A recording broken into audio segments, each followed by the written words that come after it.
Syederalun, 8 pekerja Palaparing Timur Telematika atau PTT tewas ditembaki kelompok kriminal bersenjata.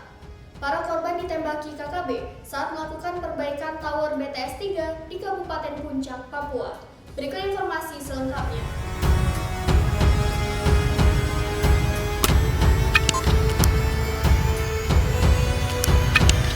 Dilansir Serambi On TV dari Kompas.com, aksi penembakan ini juga melukai seorang prajurit TNI, Pratu Herianto.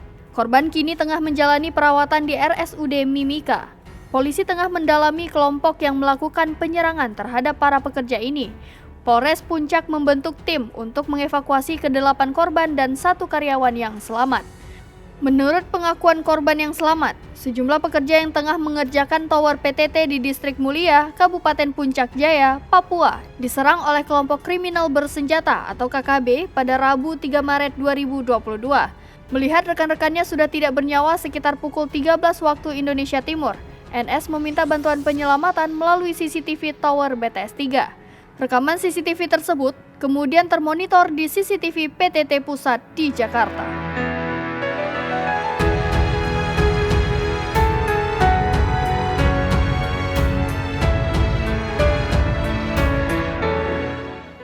Demikian informasi kali ini. Syederalun, saksikan terus berita lainnya di kanal YouTube Serambi On TV.